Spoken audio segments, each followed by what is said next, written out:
Volta com os Pingos nos Is, aqui Felipe Moura Brasil com Augusto Nunes em São Paulo, lá de Brasília, José Maria Trindade e também um convidado especial para os Pingos nos Is de hoje, mas eu começo lendo a pauta. É o seguinte, o Ministério da Educação lançou nesta semana o aplicativo ID Estudantil, carteira de estudante virtual, que é exemplo das fornecidas pelas ditas entidades representativas dos alunos, dá direito a benefícios como meia entrada em eventos culturais e esportivos.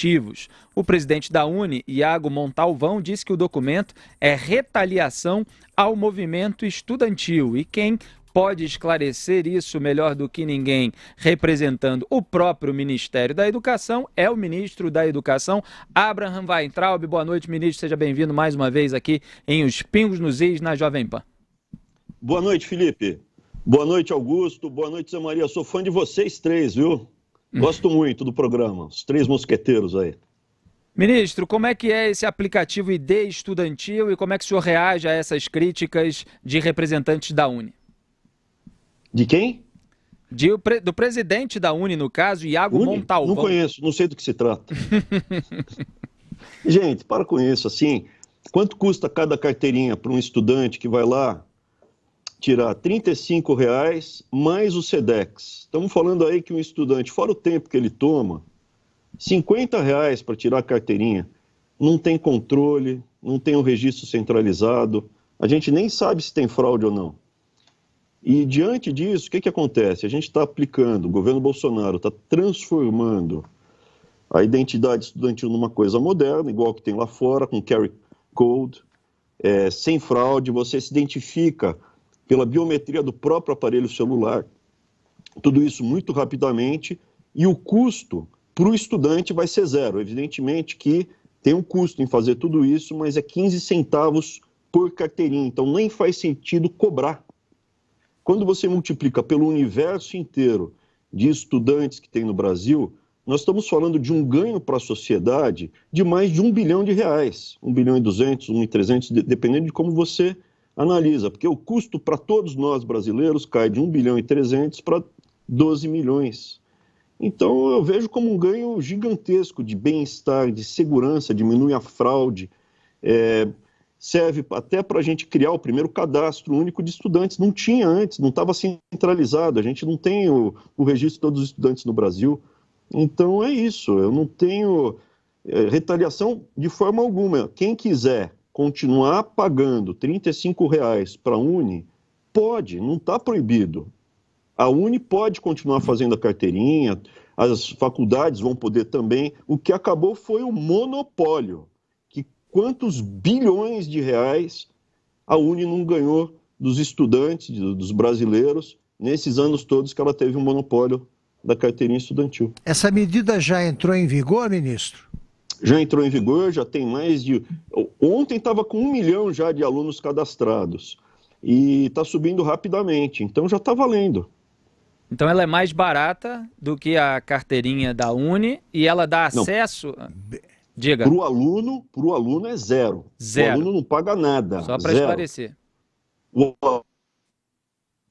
Tivemos um problema pequeno de conexão com o ministro da Educação, Abraham Weintraub. A produção está refazendo a conexão enquanto dura essa intermitência. Ele está explicando aqui o lançamento nesta semana do aplicativo ID Estudantil, carteira de estudante virtual, que é exemplo daquelas fornecidas pelas ditas entidades representativas dos alunos, dá direito a benefícios como meia entrada em eventos culturais e esportivos. Então ele estava esclarecendo que o custo é zero, que isso não acaba com aquela carteirinha de estudantes promovida pela União Nacional dos Estudantes, pela UNE, só que a carteirinha da UNE é preciso pagar R$ 35,00, foi esse valor que ele deu, eu não me lembrava mais quanto custava, faz tempo já do meu tempo de estudante, Augusto Nunes, mas ele está dizendo, portanto, que essa identidade aí lançada pelo Ministério da Educação vai ser gratuita e agora a gente queria questioná-lo a respeito do acesso, né? Para saber se os benefícios são exatamente os mesmos ou há benefícios exclusivos para a carteirinha da UNE, exclusivos para esse aplicativo ID Estudantil e também vamos esperar que o ministro da Educação esclareça aqui a todos os estudantes e muitos estudantes acompanham os Pingos nos Is, como é que eles podem proceder para obter esse documento. O ministro da Educação, Abraham Weintraub, já está na linha com a gente. Então, ministro, o senhor estava dizendo que o custo é zero para obter esse aplicativo ID estudantil, e eu quero saber exatamente quais são as vantagens, quer dizer, se ele abarca todos os benefícios que a carteirinha da Uni abarca, e para esclarecer para os nossos ouvintes, há muitos estudantes entre eles, qual é o procedimento para obter esse aplicativo? É muito simples. A instituição de ensino, escola, faculdade, universidade, tem que enviar o cadastro de todo mundo que está matriculado aqui para o MEC, manda um arquivo eletrônico, a gente automaticamente insere no sistema, e com isso os alunos matriculados estão cadastrados. O aluno, ele entra no MEC, baixa o aplicativo e automaticamente, ele com reconhecimento biométrico, ele vai conseguir na hora tirar sua carteirinha estudantil com todos os direitos iguais aos que você tem na tradicional, que era feita com monopólio exclusivamente da Uni. Com QR Code, que aumenta a segurança, com identificador biométrico, perdeu o celular, esqueceu, faz na hora com outro amigo. Você, tô sem a minha carteirinha, você faz na hora. Então, assim, aumenta a segurança, aumenta o conforto, a praticidade. Quantas vezes alguém não esqueceu uma carteirinha de estudante em algum lugar?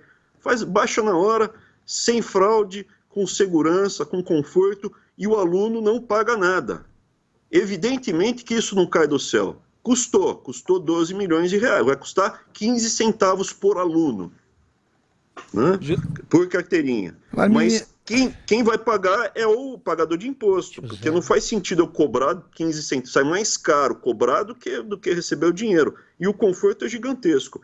E quanto à Uni, ela pode continuar fazendo. Se alguém quiser pagar R$ 35 mais o SEDEX, mandar a foto, certo, ficar lá esperando, pode continuar, desde que tenha cadastrado, para acabar a fraude. Tem que estar cadastrado, o aluno que tirar a carteirinha tem que estar cadastrado aqui, senão não tem controle nenhum, pode se fraudar, né? José Maria Trindade. Ministro, eu acompanhei esse debate, houve um momento que se questionava, inclusive, essa história de pagar meia, né? Os grandes produtores protestaram, foram ao Congresso e tentaram acabar com essa história. E hoje há me engano que eu gosto. Está um pouco baixo, não estou escutando. Ministro, Maria, desculpa, eu disse... não estou escutando você. Está escutando agora, ministro? Vocês estão me escutando bem? Estamos te escutando. O senhor está me escutando? Eu estou escutando você, Felipe Moura. Eu não estou escutando é o Zé Maria. Então a nossa produção vai cuidar aí para que o ministro consiga escutar o Zé Maria Trindade. Enquanto isso, a gente faz outra pergunta daqui. Você queria fazer uma, Augusto? Senão, não, eu queria fazer uma observação. Se eu estou entendendo bem, isso equivale, isso que a Uni chama de retaliação, eu acho que isso equivale àquela história do imposto compulsório que a gente tinha de pagar para sindicatos, aí, porque a cada ano você tinha de dar um dia de trabalho para o sindicato da sua categoria, mesmo que você não fosse filiado. E isso acabou, essa farra acabou. Não é isso, ministro? Não é, essa semelhança está correta ou não? Está correta, Augusto Nunes. Olha, uma das coisas que me trouxe aqui é a luta pela liberdade. Eu cansei de ser explorado, de novo, minha experiência aqui em Brasília, no meio político, é muito recente. Eu estava cansado de ser parasitado por essa tigrada. Essa que é a verdade. Pô, quer ganhar dinheiro, vai trabalhar. Ministro, o senhor está me escutando agora? Está perfeito.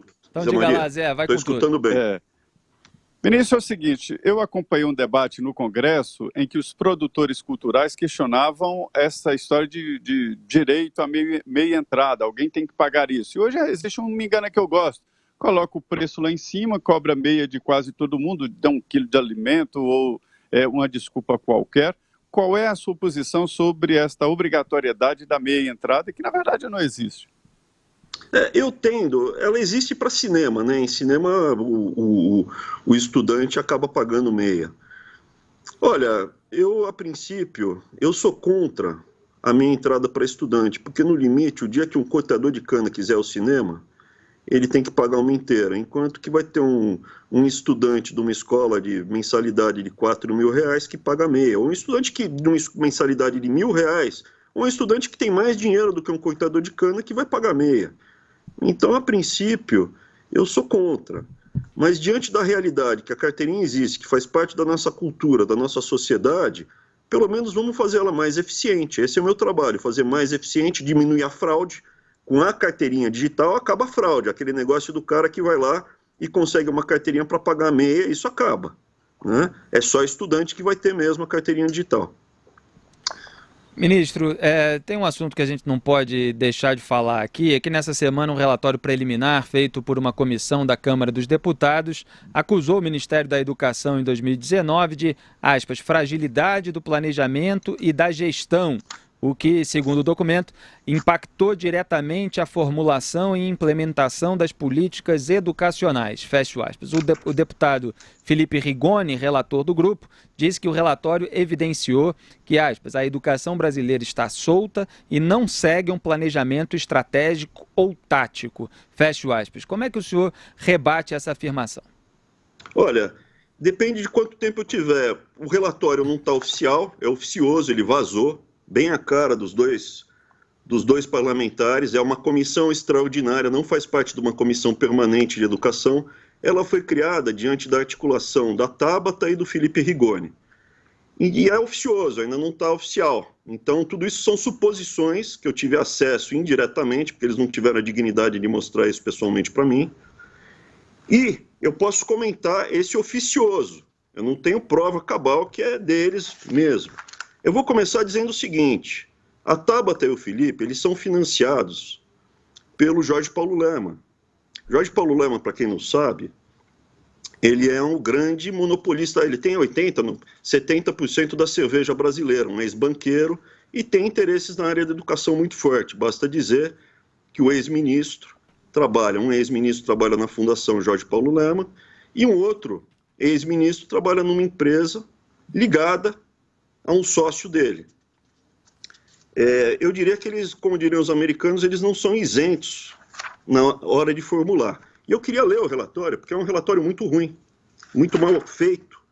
E falar mais uma coisa: durante esse ano, essa comissão que foi criada no interregno entre a saída do Vélez e a minha entrada, paralisou algumas áreas minhas. Teve funcionário, equipes minhas que tiveram que trabalhar sábado e domingo, porque foram pedidos 31 requisições especiais de informação, muito detalhadas, algumas repetidas, e nós fomos obrigados a entregar. Isso atrapalhou muito nossos trabalhos. Mas deixa eu ir direto ao ponto, porque contra fatos não argumentos. Vamos ler aqui o relatório que eles fizeram.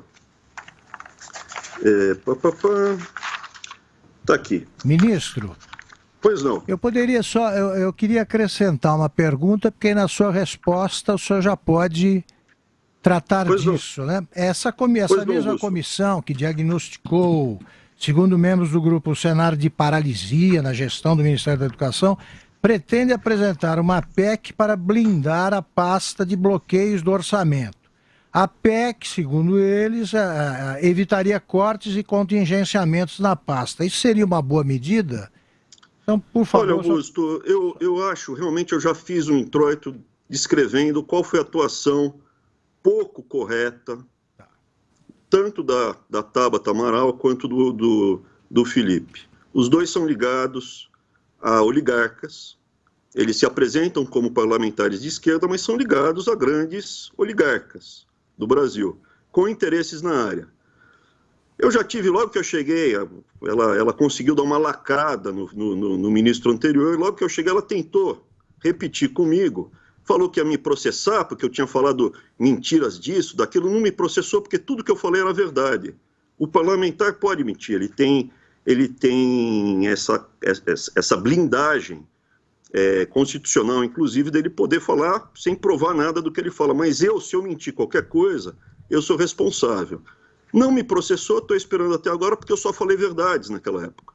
Agora, eu vou falar um pouco mais, deixa eu falar do relatório, senão fica uma coisa muito pessoal e não interessa. O relatório está aqui falando, houve uma queda no número de servidores comissionados. Pô, que bom, estamos gastando menos. Não é assim que funciona?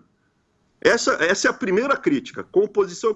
Houve uma queda no número de servidores comissionados, com um déficit de 2,5% a 5%.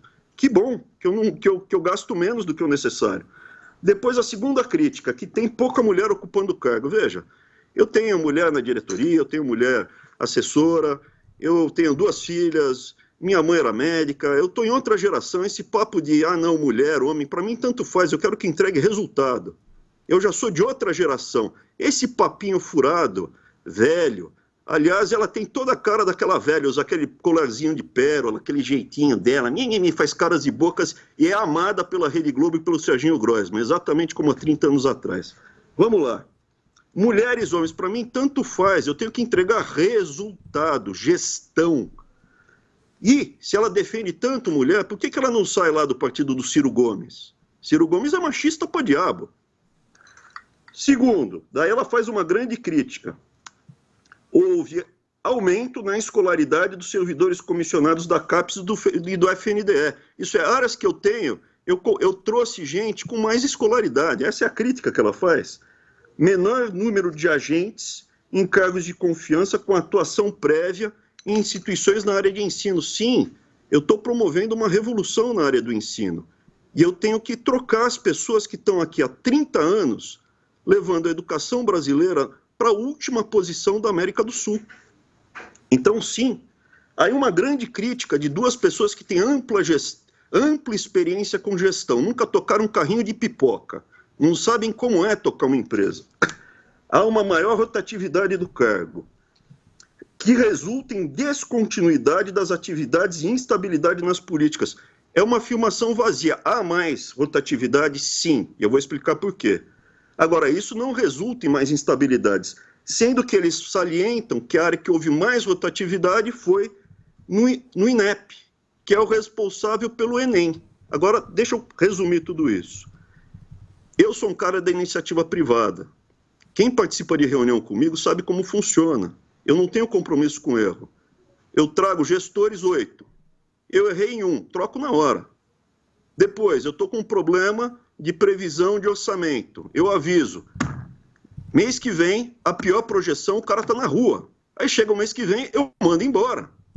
E aí a projeção melhora, o resultado melhora rapidamente. A minha cabeça é da iniciativa privada. Aliás, se ela está tão preocupada com rotatividade, ela não deveria aceitar dinheiro do Jorge Paulo Lemann, que ele fazia isso de uma forma muito agressiva, tanto no Banco Garantia, que é onde ele ganhou muito dinheiro, como na Ambev. Mas voltando, a área que ela fala que é o maior problema de rotatividade foi onde foi feito o melhor Enem de todos os tempos. Eu acho que é indiscutível hoje classificar como o último Enem como o melhor de todos os tempos. Não teve fraude, não teve problemas estruturais, as questões não foram polêmicas, todo mundo elogiou. O editorial do Estadão que falou do Enem falou, foi tão bom que não vai ficar tão bom ano que vem. Você vê o grau. Então, assim, é um relatório que eu considero ruim, porque atrapalhou esse ano todo os trabalhos aqui do Ministério. Esses 2 parlamentares tiveram uma postura muito predatória. Redução no número de cargos de confiança ocupado por pessoas que já haviam atuado na área educacional. Lógico, eu não quero pessoal que trabalhou aqui no MEC no passado. Desastre. Menor número de agente DAS 6 e 7 com experiência prévia. Pô, mas é só maçaricada. Agora vem uma aqui, criação da Secretaria de Alfabetização não resultou em maior eficiência ou prioridade. Ao contrário, criou dificuldades na coordenação e promoveu sobreposição. Aí eu vou falar um elogio para vocês. Posso elogiar vocês? Diga, ministro. Não, o que acontece? Ao longo desse ano, vocês viram que eu sofri uma enxurrada de fake news e mentiras. E vocês foram jornalistas. Às vezes vocês me criticam, às vezes vocês elogiam, mas vocês dão uma checada. Por exemplo, quando saiu aquela matéria que eu falei, olha, tem implantação de maconha em Universidade Federal. Aí tem jornalista que fala, isso é uma mentira, mas isso é um absurdo. O Felipe Moura falou, olha, eu dei um Google aqui e vi que, de fato, tinha uma plantação de maconha na Universidade Federal de Brasília, de fato, como o ministro estava falando aqui. E tinha também o laboratório de química na Universidade Federal de Minas Gerais, estava sendo aparentemente usado para metanfetamina. Então, o que acontece? Ou Augusto Nunes, 2 dias atrás, falou, eu até não acho o jeito dele complicado, tal, gostaria de ver mais coisas na área da alfabetização. Até preparei algumas ações, porque a hora de alfabetização foi uma das prioridades. Aliás, ministro, eu ia fazer essa... Eu estou elogiando, hein? Eu ia fazer essa pergunta. A gente vai precisar fazer um intervalo comercial que a produção está avisando já há algum tempo, só para o rádio, mas continuaremos aqui ao vivo. Lembrando para quem nos escuta pelo rádio que essa entrevista vai ficar na íntegra no nosso canal de YouTube, jp.com.br/pingadas. E a gente vai continuar aqui falando com o ministro da Educação, Abraham Weintraub. Então roda o comercial só para o rádio, Robson. Muito bem, continuamos ao vivo aqui no YouTube. Augusto, por favor, sua intervenção. Como o senhor sabe, nem preciso dizer, né, eu não faço parte daquele grupo dos pessimistas profissionais e dos que torcem por quanto pior, melhor, porque é um bando de malucos. Acho que o ministro não está ouvindo. O senhor está ouvindo? Eu estou ouvindo, mas está caindo uma segunda voz aqui. Agora melhorou. Passou, Augusto. Pode falar. Então eu repito, quer dizer, eu não sou pessimista profissional e nem torço para o quanto pior, melhor, porque isso é coisa para maluco, né? Eu torço para que tudo dê certo. Então eu disse, naquele dia, eu falei, não estou satisfeito, baseado no relatório, não estou satisfeito com o desempenho, o balanço do Ministério. Eu gostaria que o senhor dissesse, provasse que eu estou errado com algumas realizações que o senhor pode mencionar. Lógico. Posso falar agora? Já está gravando? Pode, claro. Então, na parte de alfabetização, que é a prioridade total, prioridade total, absoluta. Nossa primeira preocupação, logo que eu entrei, foi soltar a nova Política Nacional de Alfabetização, PNA, porque a gente tinha até então no Brasil um dogma que é o que nós fazemos no Brasil é lindo, maravilhoso, e Paulo Freire é a quintessência da maravilha. Só que isso não coaduna, não é constatado com a observação prática. As nossas crianças na terceira série são analfabetas. Metade não sabe ler nem escrever coisa... Eu vou para a escola. Eu gosto de jogar bola ou brincar de boneca. Então a primeira coisa foi criar justamente um material básico para apresentar uma alternativa ao método atual empregado no Brasil. Logo depois, nós aderimos ao Exame Internacional de Padronização de Leitura, para mostrar empiricamente essa melhora, sendo que a gente já vai fazer o exame o ano que vem, é o PISA da leitura, né? É o PISA da leitura, é o Exame Internacional de Leitura. O ano que vem a gente já sai com o exame. Como é que eu posso medir a eficiência se eu não faço um exame para fazer isso? Organizamos também a primeira Conferência Nacional de Alfabetização, com base em evidência científica, e trouxemos o ministro da Educação português, o Nuno Crato, justamente para dar esse peso de resultado, porque Portugal era um pior país da Europa, e quando o Crato assumiu, ele rapidamente levou Portugal para a segunda melhor posição na Europa, utilizando métodos semelhantes aos que a gente defende, enfrentando as mesmas resistências de esquerda que a gente enfrenta. Mas não é só o Nuno Crato, tem Cláudia Cardoso Martins apoiando, Ilona, o Alexandre Seabra, o Fernando Capovilla, todos eles participaram desse fórum, dessas reuniões. E estamos lançando agora o programa de leitura em família, que é a literacia familiar, é uma coisa muito importante que a gente busca melhorar. Agora, Augusto, tem várias ações que a gente tomou, por exemplo, que pouca gente relatou. A gente já assinou e já autorizou colocar 100%, em 100% das escolas urbanas, já a partir da volta às aulas, internet nas escolas. 100%. Antigamente, estou falando, gestão passada, era exceção uma escola pública conectada à internet banda larga. Agora vai ser a regra. E das escolas rurais, metade via satélite vai estar conectado. Por quê? Porque em janeiro a gente já lança o programa de alfabetização na escola, que são com ações voltadas aos professores, né, de treinamento, ao coordenador pedagógico, ao gestor da rede, para capacitar, para passar material de apoio, ferramentas. Como é que eu faço isso no Brasil inteiro, se as escolas não são conectadas à rede, não tem um computador, não tem um laboratório de informática? Tudo isso vai ter na volta às aulas, com um material didático, uma mudança estrutural, baseada no que foi feito em Portugal e nos países que deram certo no mundo, na alfabetização.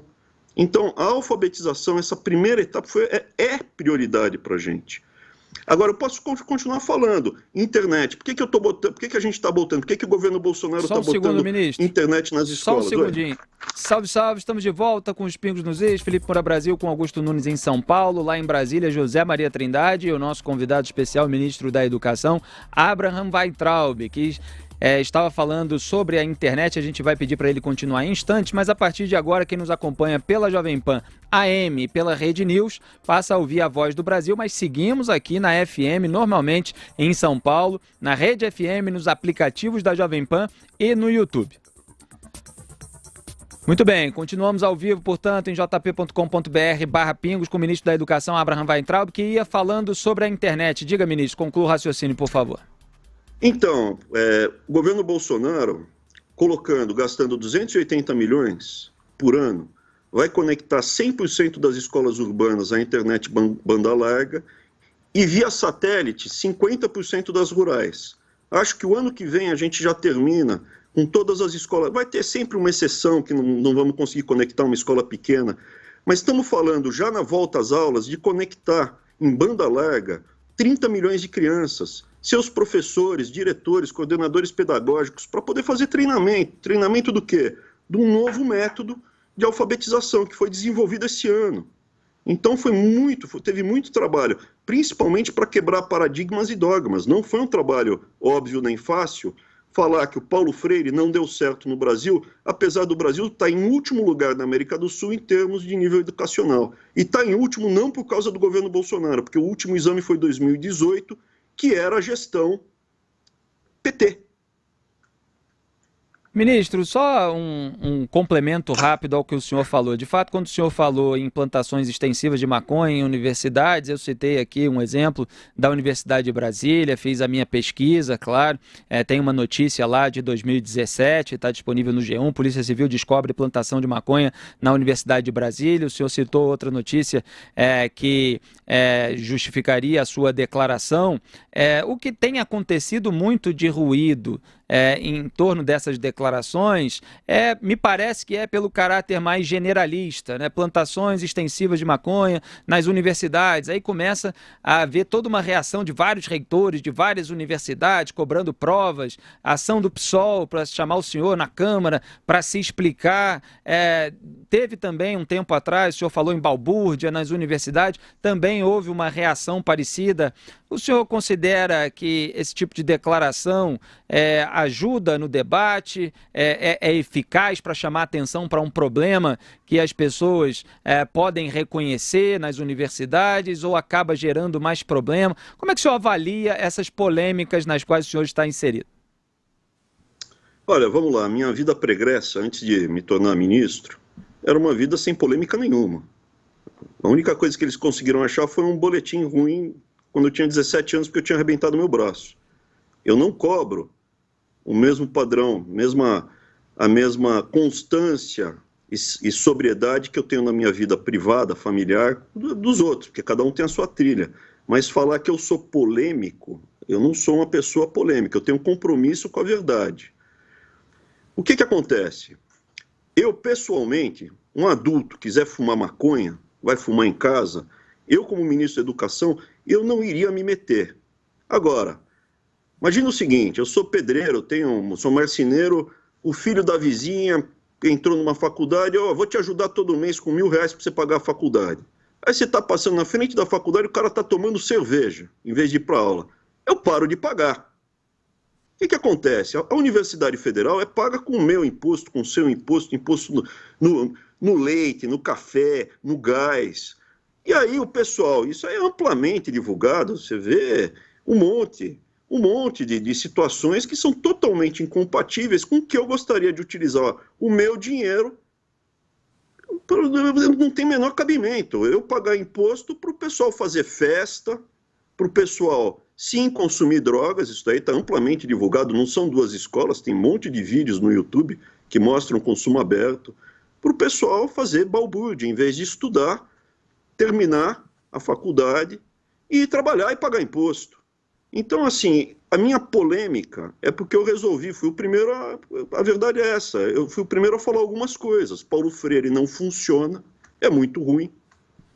As universidades federais não estão entregando resultado a contento, longe disso. Tem áreas de excelência, eu sempre falo, tem áreas de excelência.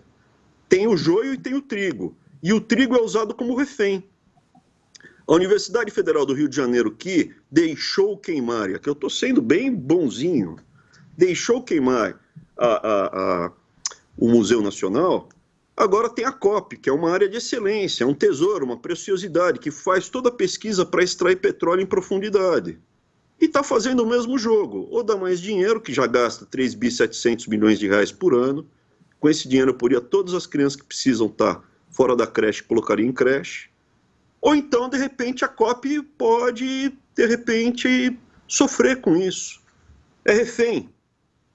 Então, veja, é uma luta constante, eu estou mexendo com interesses bilionários, tanto privados, porque as universidades, principalmente, são privadas, 80% dos alunos, sim, estudam em universidades privadas, e existem oligarcas que têm interesses em fazer monopólio ou oligopólio nas áreas de educação superior. E esse pessoal tem presença no Congresso. Se os Odebrecht não tivessem sido presos e quebrados, ia ter lá seus 5, 10 parlamentares. O problema é que a gente quebrou alguns oligarcas com a Operação Lava Jato. Não quebramos todos. Ministro. E esse pessoal tem lá os seus deputados. Pois não. Está esclarecida aí a posição do ministro. Diga isso, aí. Agora que o MEC divulgou as novas regras, como é que vai funcionar o Revalida, ministro? Olha, vai ser também digital. A gente quer entrar na área digital. Vai ser o Revalida estava parado há bastante tempo, estamos sem fazer Revalida já há alguns anos, e o que acontece? Agora que foi aprovado no Congresso, nós poderemos fazer já no primeiro semestre do ano que vem um novo Revalida que vai ter a seguinte característica. No passado, quem pagava era o pagador de imposto. Quanto custava? Custava R$ 9.500 para nós subsidiarmos esse exame que era feito em universidades, etc. e tal. Agora, vão ser duas fases. A primeira fase é digital, vai custar R$ 330, vai ser de conhecimento. Passou. A segunda fase, R$ 3.300, é um exame prático, né? Vai ter o exame presencial. Se a pessoa passar no primeiro exame, ela tem 12 meses para fazer o segundo. Mesmo que ela tome pau uma vez, não passe uma vez na segunda fase, ela pode refazer futuramente a segunda fase do exame. E com isso está equacionado. São 15 mil pessoas na fila de espera, entre brasileiros e cubanos, para resolver mais um esqueleto que veio do passado. Porque isso tudo aconteceu diante da decisão dos mais médicos. Então, a gente, em vez de fazer mais faculdades, autorizar mais faculdades de medicina no Brasil, optou-se pelo congelamento, isso é, teve uma moratória, não pode se abrir novas faculdades, salvo exceções. Com isso, a pressão para ter mais médicos era suprida de Cuba, e os brasileiros que queriam fazer medicina foram para o Paraguai e para a Bolívia. Criou-se um contingente de 100 mil brasileiros que estão lá fazendo faculdade de medicina, e agora querem voltar e a gente não sabe direito a qualificação deles. Então é um dos nós. Para a gente desatar esse nó todo, o primeiro passo era o Revalida. Depois, vamos analisar de como começar a permitir a criação de novos cursos de medicina novamente no Brasil. Só para esclarecer para os ouvintes e espectadores que não estão acostumados com esse termo, que o Revalida é o exame que permite a validação do diploma médico obtido no exterior por universidades particulares no Brasil. José Maria Trindade. Era esse assunto que eu queria, porque como saiu do Congresso Nacional a medida provisória, ministro, o Revalida agora terá uma periodicidade, né, 2 vezes por ano, e as universidades particulares terão que ter uma nota no ENAD, né, de 4 a 5, se não me engano, é preciso uma qualificação.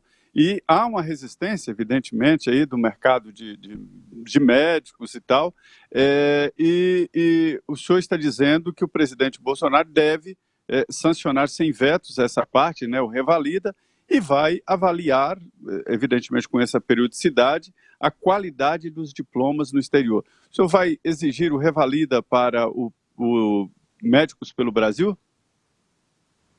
Olha, para ser médico no Brasil vai ter que ter o Revalida, não tem como. Ou a pessoa é formada aqui e tem um diploma chancelado, ou ela vem de fora e vai ter que fazer o Revalida, não tem alternativa. Agora, é importante, Zé Maria, o que você comentou.